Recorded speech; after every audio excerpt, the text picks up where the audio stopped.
Sorry, guys. No way. All right. It's so great to have you here. Okay, so is this your first time at CPAC? This is not my first time at CPAC. In fact, last year when I was at CPAC, we were on the campaign trail with President Trump. Yep. I was doing Media Row, and I was pregnant with my child. I was wearing this big blazer, and now I have a 7-month-old baby, and we're at the White House. So it's been a good year. Well, for me, it's an honor to be with you and be able to interview you. I do feel you're kind of like my kid's sister. And I do know that blondes have more fun because my younger sister is also blonde. But, you know, I got to ask you, you know, we're 31 days into this administration. Yes. This historic Trump administration. What's the president's mood? Jubilant, excited, exhilarated, and defiant. And the president is not backing down. We've seen judges in courts acting like judicial activists. We have Democrats who are hooting and hollering outside of empty federal office buildings because we want to simply cut fraud, waste, and abuse from our federal government. And we are not going to be deterred. The president will not be deterred. He is going to continue moving forward, delivering on the promises he made. And look at 30 days, the golden age of America has begun, and we're just getting started. All right, give an insight into, you know, when you walk into the Oval Office, President Trump is there. He presses his button to get his Diet Coke, which is one of the coolest things. And then he sometimes will ask you, do you want one too? And so, and you really don't say no. Even if you don't like Diet Coke, guys, I'm sorry, you don't say no. But, you know, when he comes to you and he says, Karoline, this is what we need to say. I mean, give us an insight as to one of those instances that you can recall that you were like, wow, okay, he's really in charge. We got to get this done. Yeah.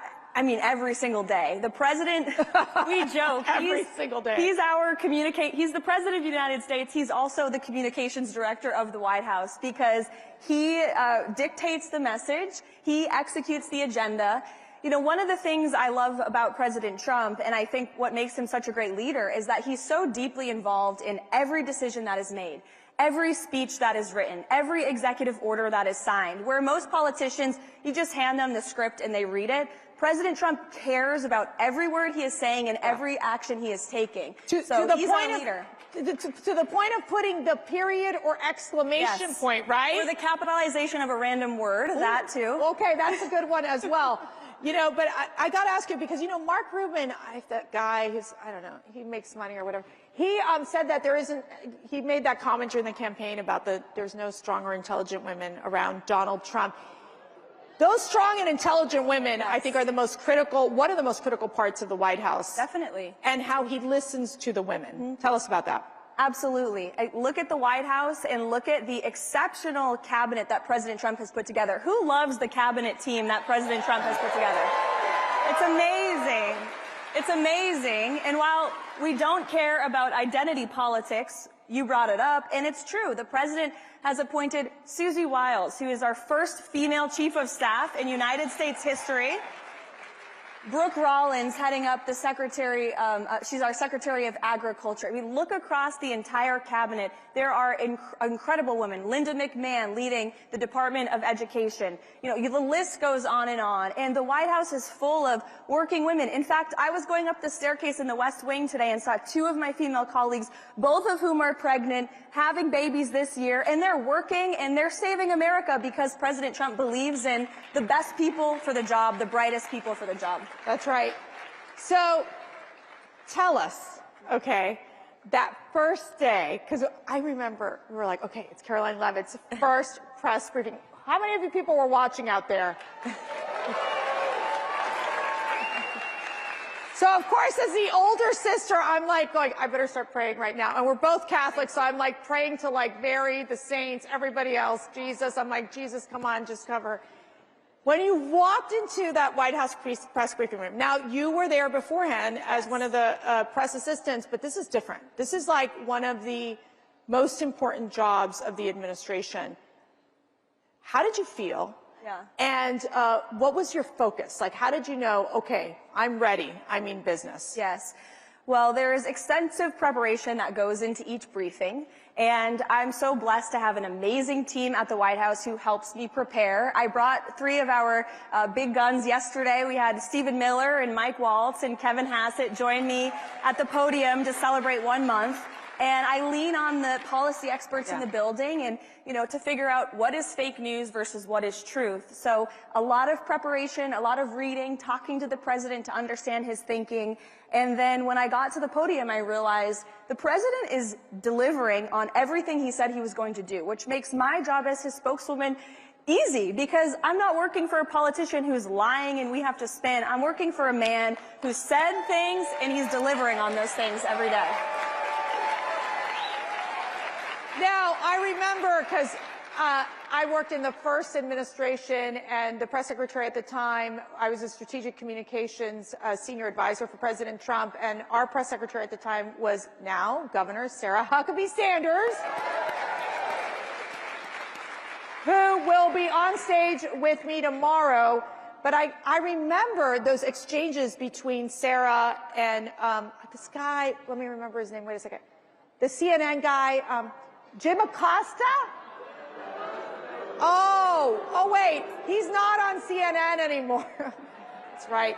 He was like, it was just so, I would say, you don't mind the aggressive questions, you take the aggressive questions, but it was just always to the point that it was like, how do you destroy Donald Trump? How do you destroy the individuals of staff? It was so, when they do say Trump derangement syndrome, and I do think that there's also Elon Musk derangement syndrome happening too with the media, because they don't know how to handle it. How do you view that differently from the first administration till now? Because it was a lot of dealing with Russian hoax at the beginning, special counsels. It was constant because the media was trying so hard to, and they never apologized, right? They didn't apologize about the Russian hoax. Yeah, that's right, they didn't. So this time around, it's a very different strategy that you all are taking forward. What is that strategy? Well, first of all, since you brought up Jim Acosta, he's been saying some not so nice things about me online, and I've resisted responding, but since you brought him up, I'd like to say to Jim, at least I have a job, Jim, okay? Just saying. Now, moving on, as far as the strategy, we are on offense. We are on offense every single day, and the president leads from an offensive mindset. We are not going to apologize for cutting waste, fraud, and abuse from our government. We are not going to apologize for mass deporting illegal immigrant criminals who have broken our nation's laws and terrorized our communities. And we are not going to apologize for slashing regulations and undoing the disastrous policies of the previous administration. That's what the president said he was going to do, and that's what the majority of our fellow Americans want. The latest CBS poll, 70% of Americans say that President Trump is delivering on what he said he was going to do. So we're not going to apologize. We're going to keep moving ahead, and we try to bring that approach in our messaging every single day. So I got to ask you, you're working all the time. These jobs are, when I tell you so demanding, they are so demanding, and I do feel that it is like warp speed what you're dealing with, even more so than we saw in the first administration. How do you get the strength to just get through every single day? My faith in God, absolutely. Waking up every day and just remembering I'm blessed, and we're all blessed to live in this country and to have a president who is looking out for us every day.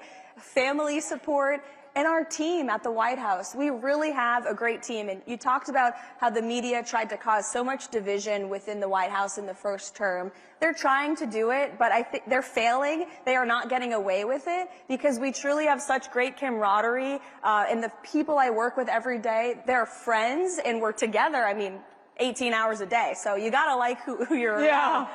But we truly are having fun, and we're getting work done. And again, the president is leading with that positive, happy warrior attitude, and it transpires to the rest of the White House every day. And in the first administration, there were those chiefs of staffs that were trying to undermine President Trump. Susie Wiles is so impressive in terms of being able to bring order and just, I think, so much structure to what we're seeing at the White House. Your reaction? Susie Wiles is wildly respected by every single person in that building, and she sets the tone, she sets the pace. She's like that person in your life that you'd never want to disappoint. Like, you'd never want Susie Wiles to look at you and be disappointed. Everybody just has the utmost respect for her, especially the president. And they have a great relationship, and she's done a phenomenal job. She led the most historic campaign in American history and the biggest victory on November 5th. And we're so grateful to have her at the White House. Now, I remember when I met Karoline, she was running for Congress in New Hampshire. Yes. And I mean, the energy and the charisma of this young woman. How old were you at that time? Oh, gosh. I wasn't Like even old enough to be in Congress when I started the campaign. I was 23 years old and turned 25 in the midst of it all. So what lessons did you learn during that campaign? And I watched you in action, to what you are able to apply that to your job today. So many lessons. First of all, running for office was an incredible experience, and I think it helped prepare me a lot for this job. But obviously, public speaking, not being afraid, and just doubling down on your positions and your values, and grateful for the experience. Glad I lost the general election, because this job is a heck of a lot more fun. Yeah, no kidding. Well, you realize something in life, and you appreciate this. God has a plan, right? God has a plan for every single one of us. And, with disappointments that come in life, then come other great opportunities and great things. Okay, so let's talk about the Gulf of America. Okay. So, tell me what happened with the AP. Give me what's going on here. So, it's just us, right? It's just us. Okay. Well, I really would love to answer this question, but upon driving over here from the White House, I actually learned that I have been sued by the Associated Press. Oh, that means, we cannot. Okay. Yeah. Wait, personally? We'll see them in court. Wait a second. Personally? Yes.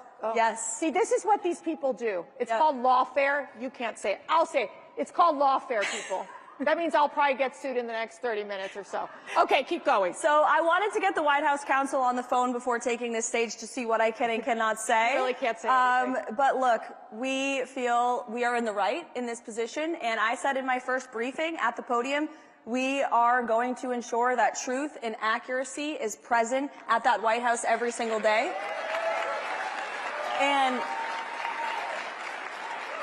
And one of the changes that we made, President Trump ran a non-traditional media strategy on the campaign trail, and he owned it. And he did podcasts, the Theo Vaughn podcast, the Joe Rogan podcast. He went places that no other politician has ever wanted to go, and it helped him earn votes, it helped him earn support, and we wanted to continue that approach at the White House. So we've added the new media seat in the White House briefing room. That's been fantastic. Thank you. Yes. We are inviting podcasters and influencers and independent journalists who aren't constrained by this legacy media bias to join us. They deserve the privilege of covering the President of the United States just as much as any other legacy media outlet who has spewed lies about President Trump for years. Lies about President Trump. Lies about the people who work for President Trump, lies against people like yourselves. This is what the media, so many in the media have done. I'm not saying all of them, because there are some good eggs out there for sure. But there is definitely the sense that they drove this narrative, that they pushed this leftist agenda. Didn't they forget to talk about Biden's mental decline for quite some time? Yeah. That was a narrative that they just ignored, I guess, the cover-up of the century. What were they doing? Sitting out there in the White House just like eating popcorn and going, yeah, why isn't he coming out to speak to us? And they didn't cover it. And I was so glad that Stephen Miller called out the press yesterday in the briefing. I'm not sure if you guys saw that. But he said many of the people in that room covered up Biden's mental incompetence, and he is right. And if you talk to these reporters off the record, that's the worst part about it. They won't report on it, but they will tell you off the record to your face that they knew Biden was incompetent, that the White House staff sometimes weren't showing up until noon, no work was being done, nobody knew who was in charge. We all knew the truth in this room, and they tried to tell us, don't believe your lying eyes. He's, has all this energy and spirit. It was always a lie, and shame on the media for peddling it. So there's this thing called the press pool, and they walk. So President Trump, he's in the Oval Office with all of his executive orders, the blue binders, and there they bring in the press. pool, and he loves it. Loves it. Thrives on it. Tell me about those exchanges. Yeah. I just feel like the press, they're really, I mean, I don't know if they can work these 24-hour cycles of President Trump's new administration. I mean, can they? They're exhausted. They're exhausted. Don't you think they should just take a vacation at this point because they just can't keep up? Well, we've signed 73 executive orders. Actually, the president was signing 2 more when I left the White House, so 75 executive orders. Quadruple the number of Barack Obama, double the number of Joe Biden in that same period of time. He is outworking every president ever, and the media can't keep up. But that first day, President Trump was, think about this, he was inaugurated, swore the oath of office, goes to the White House, sees his old office for the first time, the Resolute desk, and he says, let's invite journalists into one of the most intimate spaces of the American presidency in the Oval Office, and I'll take questions from them on any topic they want for more than an hour. This is the most transparent and accessible president we have ever had, despite what the media wants to say. So, you're a mom. I am. Isn't that fabulous? It's the best thing ever. It's the best thing Yes, ever. it is. And I will tell you, in my time at the White House, it was with Sarah Huckabee Sanders, Ivanka Trump, Kellyanne Conway, Brooke Rollins. Between all this, we had 19 kids. I just, goodness gracious, a lot of kids. It's a huge sacrifice.